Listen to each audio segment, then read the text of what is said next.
people from across the Pakistan also join us. So, okay.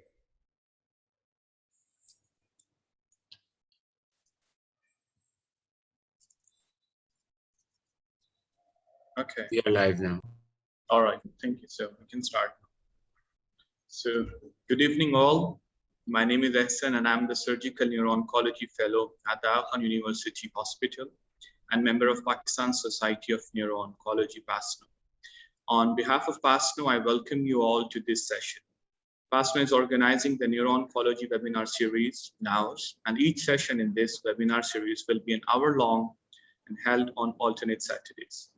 During the talk of our guest speaker, all attendees will be muted to enable the speaker to present without any interruption. Questions can be submitted in the chat box and will be answered once the presenter has finished their talk. Attendees can also raise their hands for questions. We will unmute them to speak. This session will be recorded and the link will be shared on the PASNO website. The speaker will take 30 minutes for topic presentation. And after that, there will be an open discussion between our esteemed speaker, panelists, and the attendees. The topic of today's session is pediatric-type gliomas. And today we have Dr. Cynthia Hawkins with us. Dr. Cynthia Hawkins completed her residency training in neuropathology at the University of Toronto in 2002, including a postdoctoral fellowship at the University of Zurich. Dr. Hawkins joined the Hospital for Sick Children as a neuropathologist in 2002. She's a senior scientist in the cell biology program and principal investigator at the Leavitt Brain Tumor Research Center at the SickKids Research Institute and a professor of laboratory medicine and pathobiology at the University of Toronto. Her research interests include molecular pathogenesis, therapeutics for pediatric glioma, and clinical implementation of novel diagnostic, prognostic, and therapeutic markers for pediatric brain tumors. Thank you so much, Dr. Hawkins, for joining us today. Floor is yours, ma'am. Thank you. Thank you very much, and it's really my pleasure, and I appreciate the opportunity to speak with you today. So I know many of you do predominantly adult work, but hopefully I can interest you in what's going on in pediatrics and some of the general principles, I think, of how we approach diagnostics now apply across the board. This should give you a little bit of a taste for some of the things that will be coming down the pipeline for all the brain tumors, actually. So by the end of the talk, you should have an appreciation for some of the changes in the new WHO classification of CNS tumors as it applies specifically to pediatric gliomas. Now, I know you've had a talk about the overall changes to the WHO, but the pediatric part in particular has changed quite a bit again. We will go over how to integrate some of the molecular data together with the morphologic information to generate a layered neuropathologic diagnosis. And I'll go over some of the common molecular alterations underlying pediatric gliomas.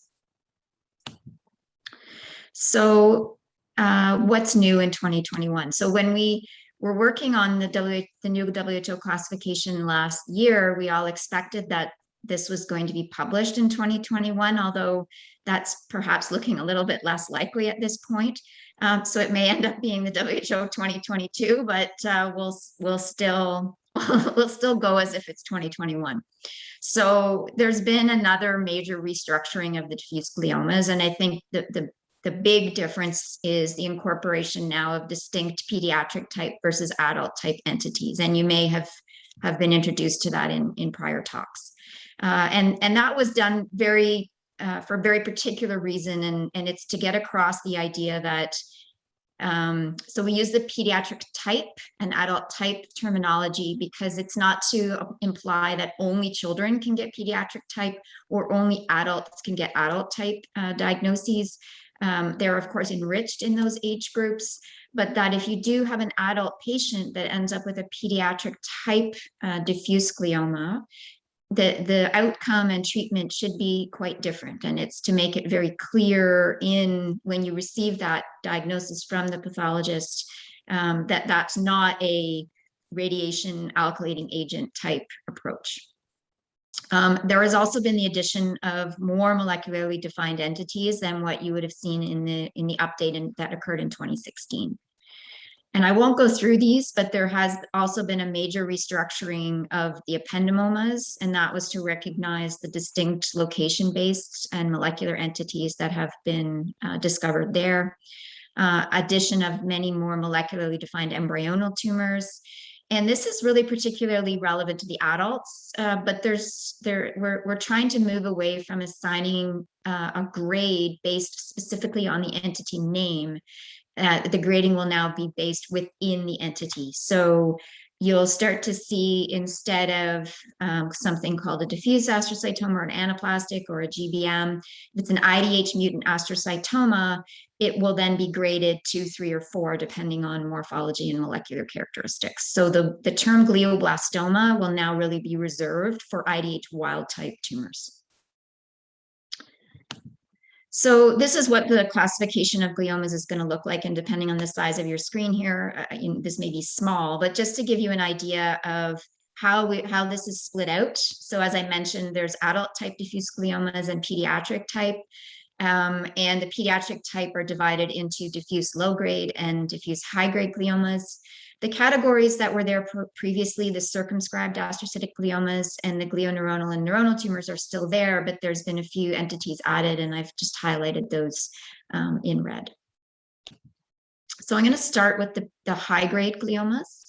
So in pediatrics, unlike in adults, these are less common than low grade gliomas, and they're usually not the result of progression from a low grade counterpart, with BRAF V600E being an exception to that. They are molecularly distinct from the adult type, and by definition, they're IDH wild type. And the types are broadly defined based on characteristic age, location, and molecular alterations. So this is just giving you sort of a broad overview of how you can think about the classification. So if you have something that morphologically looks like a high-grade glioma, you can think about the adult type ones. These would then be broadly divided based on their IDH, 1P19Q status, and then otherwise would be considered IDH wild type GBMs. And I'm not really going to talk about those any further. And then you have the pediatric type, which again broadly can be split into those that arise predominantly in the midline and those that arise predominantly in the hemispheres. And I'll go into a little bit more detail about each of those. So we've known now for a number of years some idea about the molecular spectrum of these diffuse high-grade pediatric type gliomas, and in particular the discovery that many of them have an underlying histone mutation. So one of the interesting things that came out of this was that there's this definite location dependence, where the midline gliomas have mutations involving the lysine 27 in histone 3, whereas these hemispheric gliomas have a mutation involving the glycine 34. And histone mutations are the most frequent recurrent alterations in pediatric type gliomas.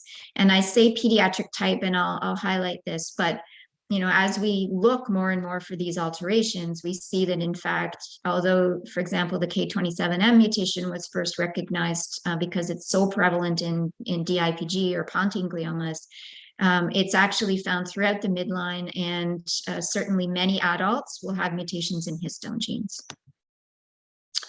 So a brief overview of the K27M mutation tumors. So in 2016, this was the category, diffuse midline glioma H3K27M mutant. We knew that these are enriched in childhood, but that they could occur at any age. This was a study from the CSF group, and you can see particularly, as you move out of the pons in the thalamus and other midline sites, that certainly adults can definitely get K27M mutant gliomas. Mutations can occur at either histone 3.3 or 3.1, or very rarely 3.2. And overall, these have a very poor outcome. And this is just one of the survival curves. This was published by the UK group. And this green line here is the K27M mutant cases. So they are one of the worst outcomes of high-grade gliomas. Right now, both CIMPAC Now and WHO recommend that this diffuse midline glioma H3K27M mutant diagnosis be limited to cases that are actually diffuse gliomas, although we do occasionally see this mutation in tumors that we would think of as more of a circumscribed glioma. So sometimes in tumors that look morphologically like pilocytic astrocytomas or even gangliogliomas.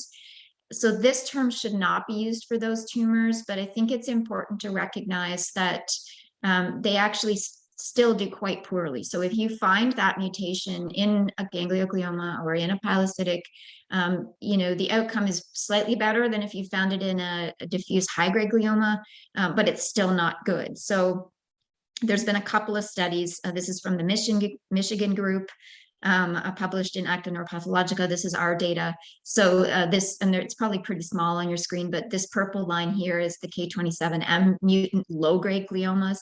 And similarly, from the Michigan group, this is the K27M mutant circumscribed gliomas. So, not a diffuse midline glioma, but still not great. So what do we know about the underlying cause or the function of this K27M mutation? So histones are proteins that are very important for DNA regulation. So DNA gets wrapped around this histone core, and each of these histones kind of looks like a ball with a long tail hanging out of it. And all along this tail, you have a number of residues which can get modified, many lysines in particular. And this lysine 27 is one of the most important residues for governing what happens to the DNA in that region. So if that lysine is heavily methylated or trimethylated, that part of the DNA gets compacted and shut down, and you do not get gene transcription from there. If that is not methylated, that part of the DNA is open, and it's allows gene transcription if you have the right transcription factors. Now, the protein complex that deposits the methyl group onto this lysine 27 is called PRC2, with EZH2 being the catalytic part that actually puts the methyl groups on. When you have a methionine in this position instead of a lysine, it inhibits the PRC2's ability to lay down methyl groups, not only at the mutant lysine, but on other histones in the neighborhood that maybe aren't even mutant. And what that means is that you can sort of detect the possible presence of a K27M mutation by actually looking for the presence of this trimethyl mark. So in the early days, when we didn't have a mutation-specific antibody, this was the first way that we tried to detect the presence of this mutation. So the pattern you would see morphologically is that your normal cells would retain that brown staining in the nucleus, and all of the tumor cells would lose that brown staining. Subsequently, we developed an antibody to the actual mutant protein, and so that can now be used to specifically recognize that mutation. So this is the two patterns that you'll see. The mutant antibody will show diffuse brown nuclear staining. The K27 trimethyl antibody will show brown in the normal cells, and then no staining or your counterstain, the blue in the mutant cells. So that was sort of the status in 2016. And then as over the next few years, people started to recognize that there were tumors where you would lose that trimethylation, but when they did the sequencing or they tested with the antibody, the mutation wasn't there. And kind of coming out actually of the ependymoma literature, a discovery was made that there was this alternate mechanism. So there's a protein called EZHIP, which when overexpressed, also inhibits this PRC2 complex and leads to a loss of K27 trimethylation. So this is the reason why you get that pattern in the posterior facet type A ependymomas, but it's also rarely a mechanism for the diffuse midline gliomas. And so when, and this is data from the French group, they looked at, does that mean the same thing? So if you have a diffuse midline glioma that doesn't actually have a K27M mutation, but it does have loss of trimethylation, how do those patients do? What is the clinical outcome? And in fact, those patients also do quite poorly. And so it was then sort of decided that those tumors that have a K27 trimethyl loss that are diffuse midline gliomas are probably part of the same category. And then the other group that was added to this overarching diffuse midline glioma group were these bithalamic gliomas. So for people that are pediatric oncologists, this is a pretty classic look. They're not super common, but when you see this radiologically, you recognize this.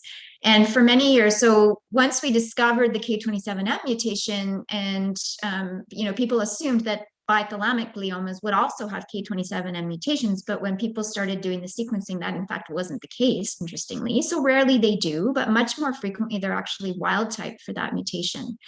And then this nice study was done by David Solomon's group at UCSF, and they found that many of these tumors actually have an EGFR mutation, most commonly this exon 20 insertion. And interestingly, many of these also have a loss of K27 trimethylation, many, but not all. And so it was decided to incorporate all of these different midline gliomas that all seem to have effects on this lysine 27 residue into one big category called diffuse midline glioma H3K27 altered. And that will be the overarching term that's coming in the WHO 2021 version. So all of these, or the vast majority of these, will have K27 trimethyl loss. And then they're subgrouped depending on whether they actually have a 3.3 K27M mutation, a 3.1 or a 3.2.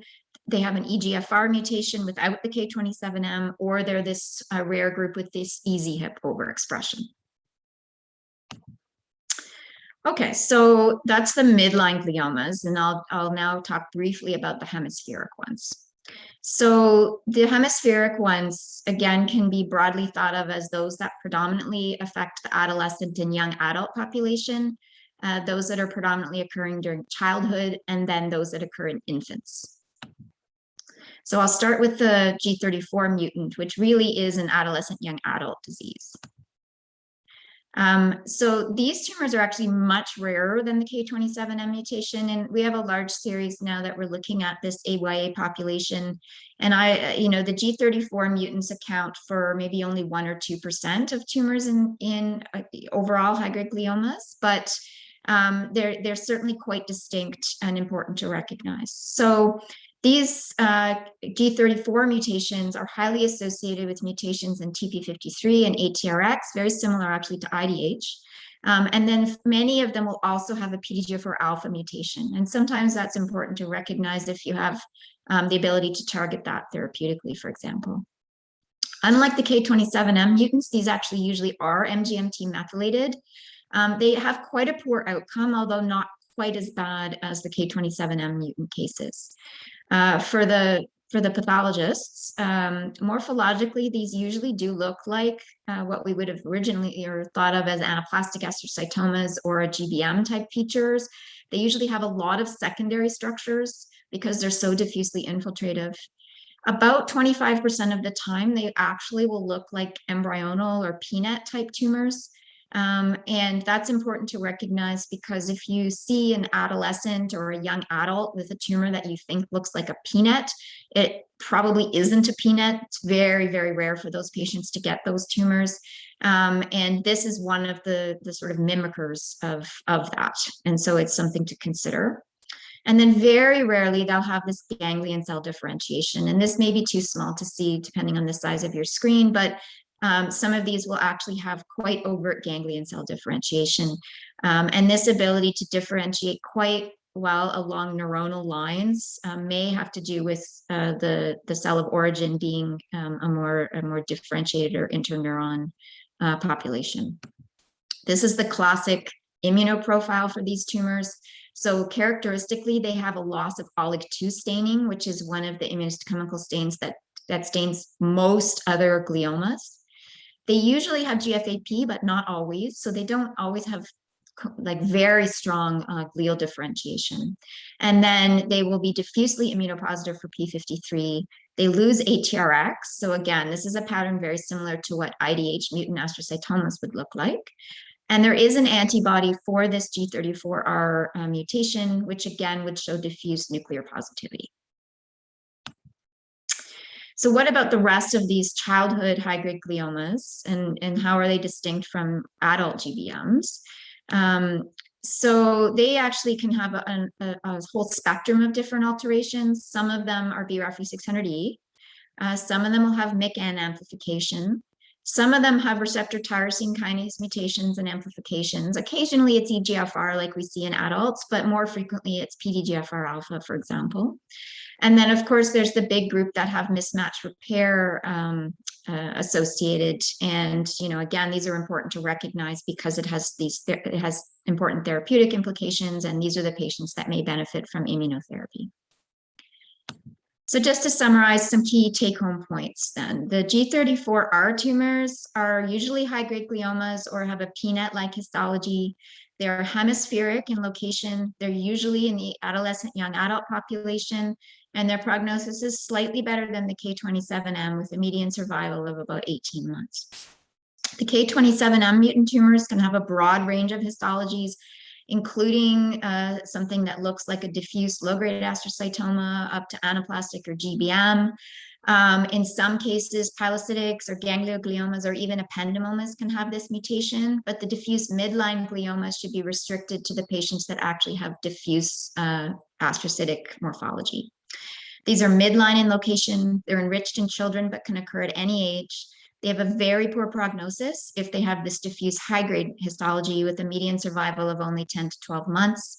And although they're still generally fatal, you could have a chance of a longer survival if you have a more low-grade type histology. The other pediatric high grades, they often have more than one driver. And if they don't have a histone mutation, these are some of the other alterations you can consider, including that it's an adult type glioma with an IDH mutation. And the other thing to think, is it really a high-grade glioma, or are you dealing with a mimicker like potentially a low-grade glioma or an ependymoma? And finally, I just wanted to bring to your attention these infant type hemispheric gliomas. So the CNS tumors are actually the most common tumors in children under the age of 1, and about 40% of those are gliomas. Infants are at a disproportionate high risk for early death, and that's even if they have low-grade tumors. And they're generally underreported in the medical literature, but there's some anecdotal data regarding their molecular features.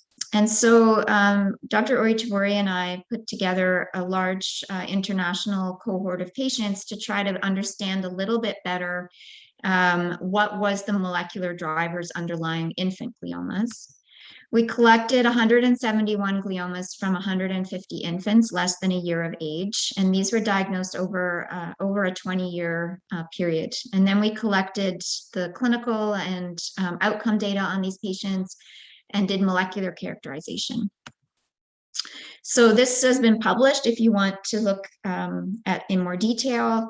But for the high-grade tumors, the important take-home point here is that many of these infant high-grade gliomas are driven by fusions involving ALK, ROS, NTRK, or MET, as opposed to the alterations that we see in older children or adults.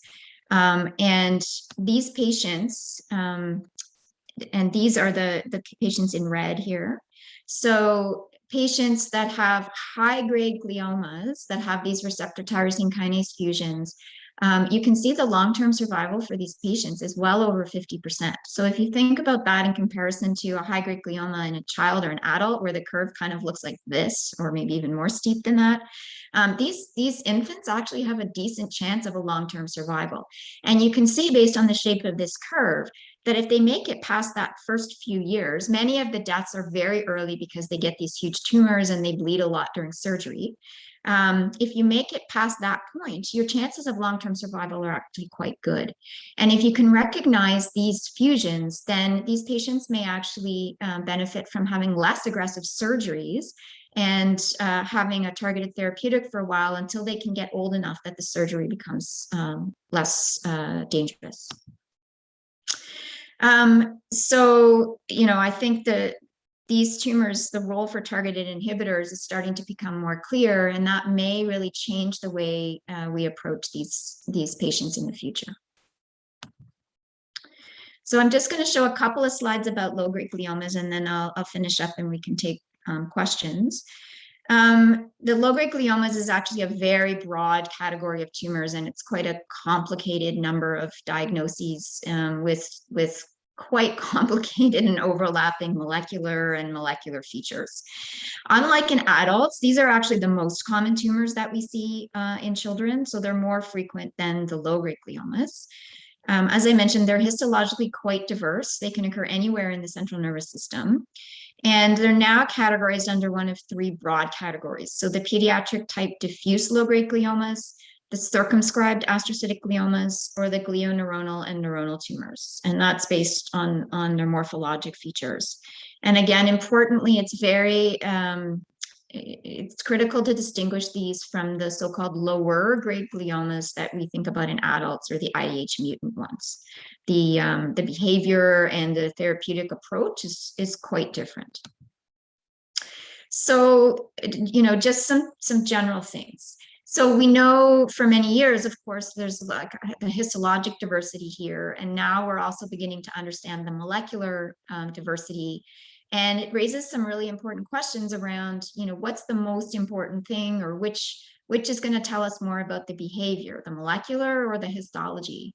And I think at the moment, both of these things are going to be important, and it's important when we report these that both features make it into the sort of final diagnostic line in a layered way.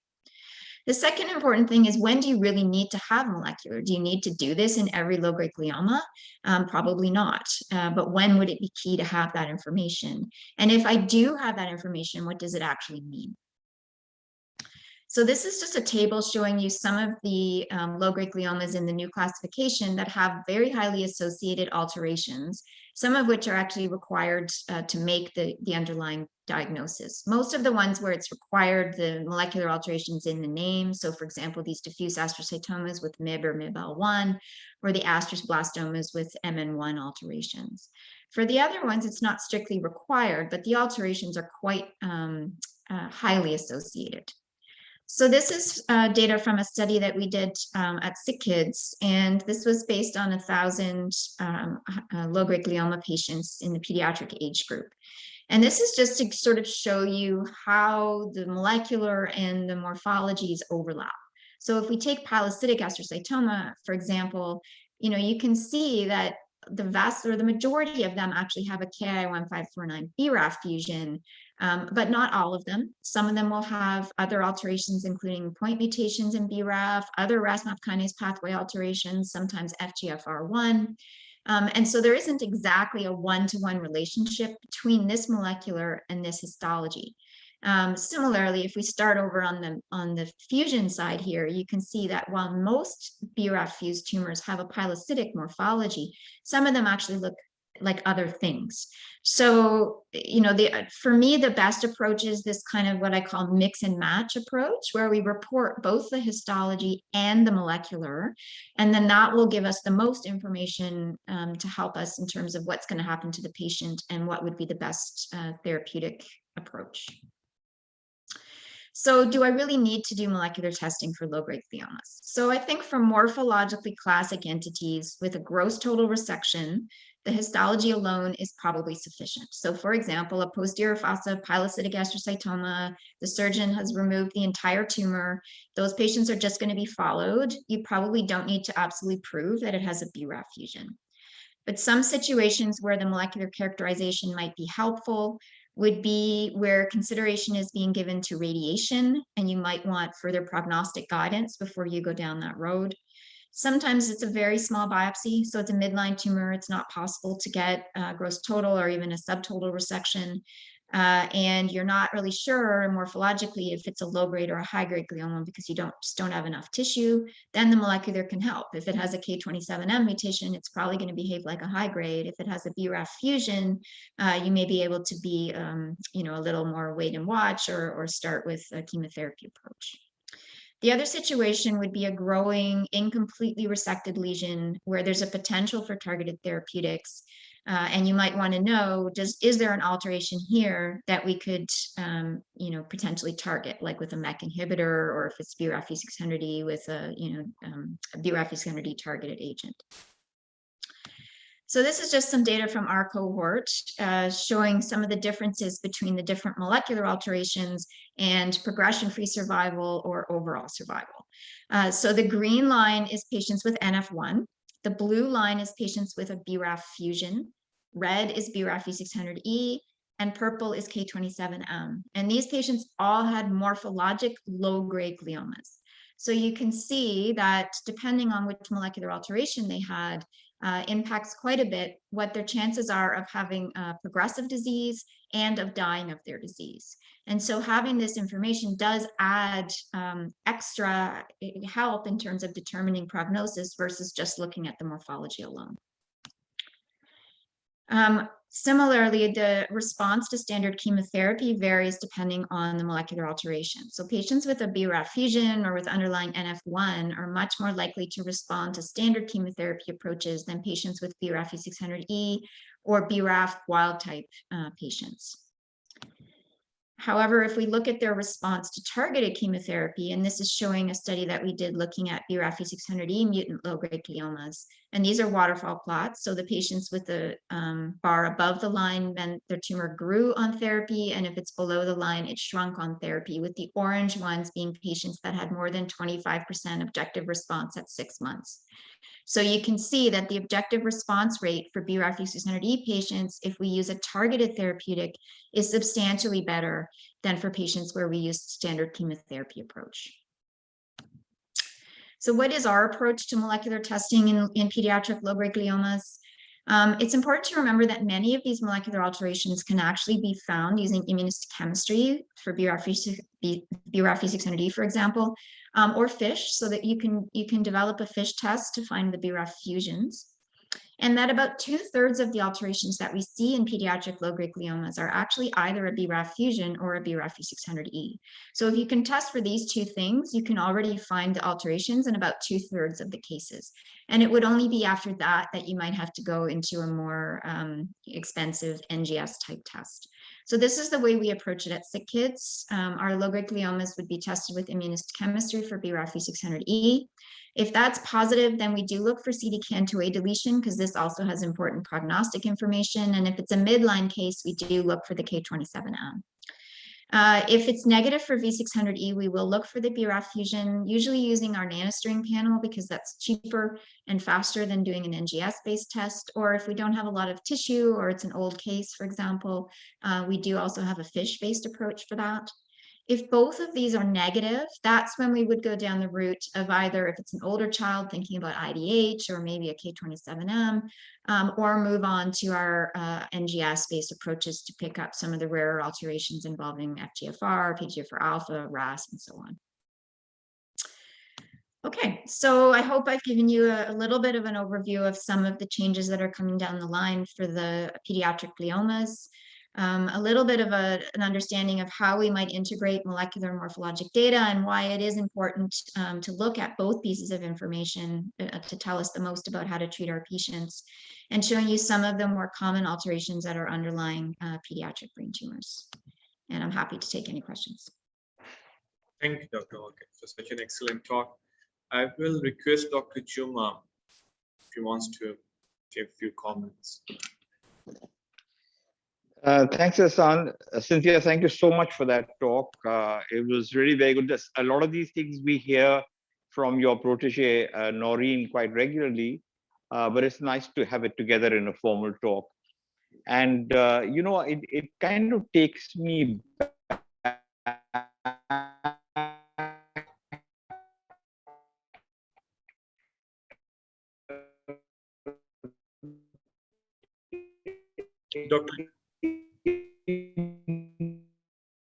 Dr. Juma, your voice is breaking, sir. So sorry, we couldn't.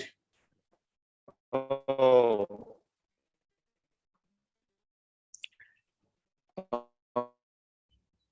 Turn your video off, Dr. Juma. Let me help. Turn your video off.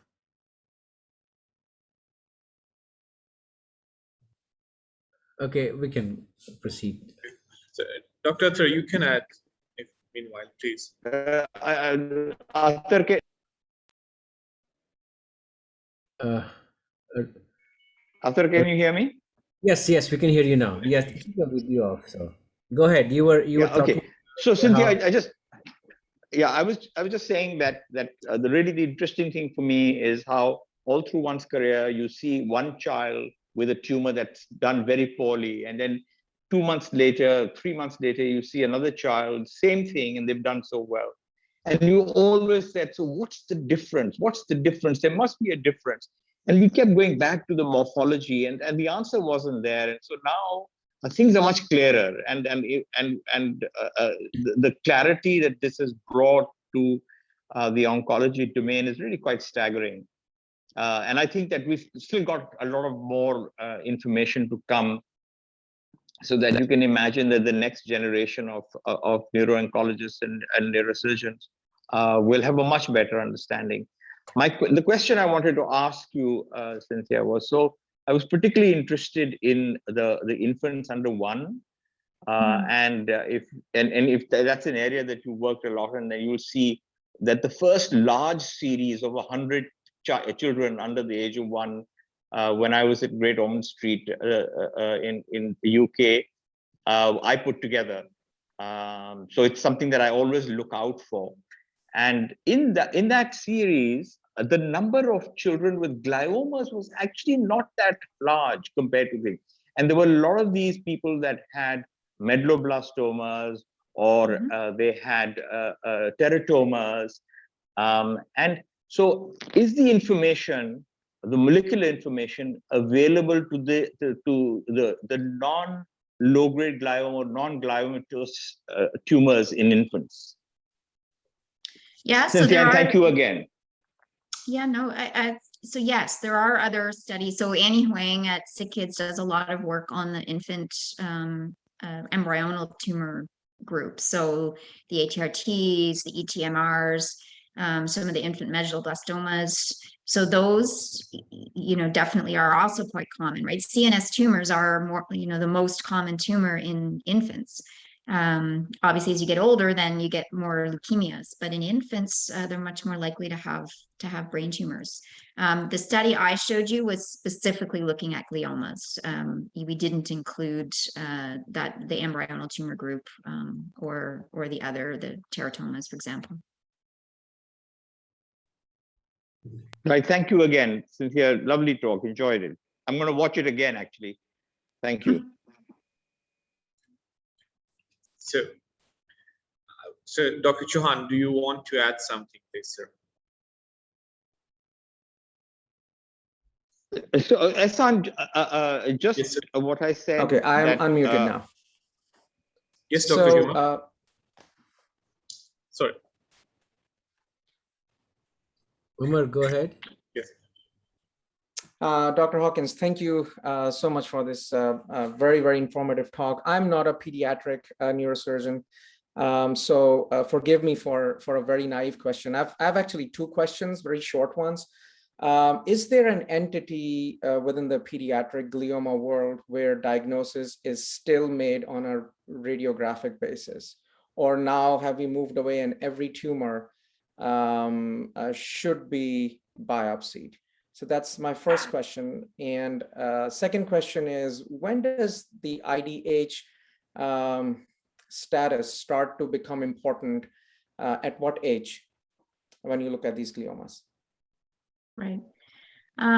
So for the first question, it depends a little bit where you practice. So there are some places that would still, for example, just treat the diffuse midline diffuse midline gliomas, particularly the pontine gliomas, without biopsy. Although, more and more places are starting to at least try to biopsy to get the molecular information there. I think what we may see going forward for some of those tumors is increasing role for liquid biopsy. So, I think for some of these tumors where there really is no surgical role and we're only biopsying them to get molecular data, we may move towards just getting CSF, for example, and trying to see if we can find the molecular alterations there. So that is one where, depending on the center, they may or may not get a biopsy before they go to radiation. I guess germ cell tumors would be another one. So if you have kind of a characteristic presentation and you have the right markers in CSF or blood, then those patients would not get biopsied.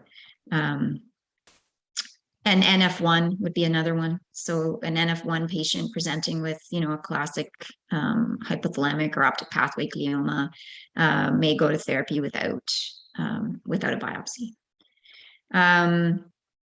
What was the second question? The IDH, the importance of IDH, right. It's like generally under 10, the chances of you having an IDH mutant glioma is pretty small. It's not zero, but I certainly wouldn't routinely do the immunohistochemistry under the age of 10. I would, but we would eventually pick it up, if it were one of those exceptional cases, based on the fact that it wouldn't have the other things. It wouldn't have BRAF or FGFR or something. And so when it was negative on everything else, and we went to an NGS panel, we would pick up the IDH. But there are case reports of children under 10 presenting with IDH mutant gliomas, but it's sort of that level, right? It's way less than 1% of the gliomas at that age group. So I'm not going to tell you you'll never see it, but it would be very rare. Okay, another very short follow-on question. When I was in fellowship a few years back, there were some studies, and now there are a lot more studies on MR spectroscopy, specifically looking at 2HG in IDH mutant gliomas and making a sort of diagnosis that way. Since K27M seems to be a very common motif in at least the midline type gliomas in kids, has there been any MRI based or imaging based techniques that can be used or are in the works?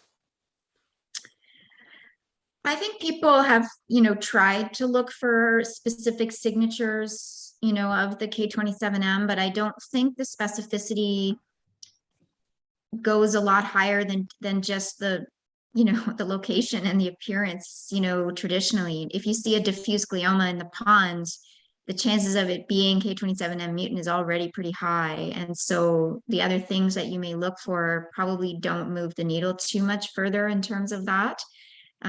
So like it's the atypical cases still would go to biopsy to be certain that they really have that K27M mutation. Mostly because, if you think about it, the differentials there are so drastically different, right? It's not that you're generally looking at just another high-grade glioma that doesn't happen to have K27M. Sure. If it's not a K27M mutant glioma, then your next option is that it's going to be a low-grade glioma. And so the treatment approach and the prognosis for the patient is dramatically different. So I would say there's nothing on the radiology side that you'd be so confident if other features were atypical that you would want to not do a biopsy and just proceed straight to radiation. Okay, thank you. Okay, thanks. So we do have a question, but before that, I would like to ask Dr. Noreen Mushtaq if she wants to add something, and then we can go to the questions audience is asking. Dr. Noreen, would you like to add something? Any comment? No, Hassan. Okay. Okay, so we can go to the question. Dr. Athar? Okay, So I was just gonna comment, but then let's take the questions first. Okay, so sir. Otherwise, it'll look like we are just running a little club over here. So I'll put my comment in sometime later. Okay. So Dr. Hawkins, it's a question from Dr. Lee Ming, and saying, thanks for the great lecture. Do you routinely do H3K27 mutation or Me3 on otherwise typical pilocytic astrocytomas? Are BRAF fusions mutually exclusive with H3K27 alterations? How hard do you go looking for the pilocytic astrocytomas that do badly, and how common are they? Before you answer that question, Cynthia, can I ask where is Dr. Lee Ming from? Just curious. I don't know if he's here or. So I asked, I can ask, like, yeah. So there's Singapore. So he's from Singapore. Welcome, Dr. Ming. Okay, Dr. Hawkins, please go ahead. Sorry, I interrupted. Yeah, no You may problem. have to repeat questions. So if Well, this is not she's not a neurosurgeon, she's a neuropathologist, so she She remembers. we get distracted, Omar, not her. Okay. That's true. All right, okay, go ahead. So so it is possible for something that looks like a pilocytic astrocytoma to have a K27M mutation, but that would be very rare. So I do not do that upfront. No. So BRAF fusions and K27M mutation, I have never seen it. I don't want to say it could never happen, because every time I say it could never happen, one case comes. But if you're a numbers person and I'm a numbers person, you know, it's not worth the money. It's just exceptional. So if it's a classic pilocytic astrocytoma, you're confident in that it has a BRAF fusion, then I do not do K27 trimethyl or K27M. I would only do K27M in case where, so if it were diffuse looking, then I would be much more inclined to do that immuno. If it really looked like a pilocytic, it would have to not have a lot of other things before I would go looking for a K27M mutation. And as I said, you know, based on just the way we work it up, BRAF 600E, BRAF KI 1549, BRAF fusions are negative. You know, if I go to an NGS panel looking for FGFR, it does have histone on it, so I would find it if it were there.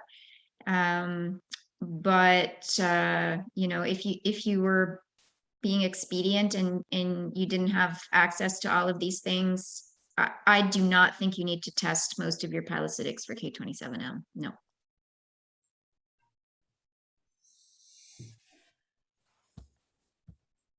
You're mute, Asen. Sorry. Thank you, sir. So thank you, Dr. Hawkins. So we have another question here from Dr. Sophia Said, and saying, what is the difference between KLK6 tumor and astrocytomas, and how do they affect in brain, damaging blood-brain barrier? I think that's what she's asking, if I get it correctly. Understand the question, Dr. Hawkins? KLK6. I'm not sure what that is. Okay. So we have another question from Dr. Nanda. How common is to find presence of Rosenthal fibers in midline glioma with low-grade features with H3K27 mutation? You can see them. I wouldn't say it's common. Again, most depends on the overall morphology. So most of the diffuse midline gliomas will have a diffuse component. You're not going to be missing tons, you know, not seeing that. Some of those, you know, even, you know, classic DIPGs, if you, for example, look at autopsy and you look at a ton of sections, you can find areas that look kind of pyloid and may even have things you think look like Rosenthal fibers. But, you know, it's not usually something that you would mistake, I guess. There are gangliogliomas, especially cervical medullary gangliogliomas that have BRAF 600E that also have K27M. And gangliogliomas, although more commonly are going to have eosinophilic granular bodies, can occasionally have Rosenthal fibers. Again, these types of circumscribed morphology type gliomas with K27M are pretty rare. So could I say if I found Rosenthal fibers, I would be 100% confident it didn't have K27M? The answer is no. But if you have something that really looks like a classic pilocytic astrocytoma in a child, the chances of it having K27M are small, very small. Thank you. Dr. Ether, do you want to make a comment? Yeah, I can. Well, first of all, maybe Dr. Subia, maybe there's a typo or something. Do you want to write that question or maybe ask that question again? I can. You can hear Dr. Subia. I mean, Yeah. trust me, I know much less than you would. So, I don't feel embarrassed in asking any question at this point. Um, so there might be some typo in there. Okay. So just turn your mic on and uh, just ask that question whenever you feel like. So I was gonna comment on that. You know, I remember when I started my residency. You look at I saw an MRI and I could not differentiate between glioma and a meningioma. This is like back in before just starting in residency, and then slowly and slowly, after you see so many thousands of those images, you start to differentiate, and then now I can look at it and I can very easily tell you that this is a pseudo progression or this is not a pseudo progression, even without MRS and diffusion studies. So these midline gliomas and all that thing, I think the information is all embedded in the MRI. It's just a matter of building up, starting with the deep machine learning and building up the algorithm. We should be able to tell right away because we are still very inexperienced. This is all new information, and as over time, if you see so many hundreds of those, you can very easily say that this is what it is. I mean, it's only been what a decade ago that I could easily say that this is a lymphoma versus this is a GBM, because there were few things that I learned about the lymphoma that were unique, and you can't really explain it to, but then it's experience. So I think that's what we should do, get all the information about the MRIs, including all the sequences, flares and DWIs and DTIs, and then put it all together. We should be able to do that, and that will help so much in this part of the world, which is a resource limited setting, because a craniotomy to do a biopsy is very expensive, and that has a very high chance of ending up in a catastrophic expenditure for the family, a very high chance of pushing the whole family beyond the poverty line. There are a lot of issues. So I understand that you have built up a good consortium of these childhood tumors. I think, and we would be glad to work on that one. Kiran, she's not here with us in this conference right now, but there was a lot of issues with TB and brain tumors, and she worked with our engineering university in the city, and we have developed an algorithm where a TB can be distinguished from a tumor. So I can do it, you can do it, Umar can do it, Hassan can do it, but then there are radiologists and other people across in the country who can't do it. So once we have a software for that, it's something that we can put it on your iPhone or on your smartphone and just pick it up right away. So anyway, so my comment was too long. What are your thoughts on that one?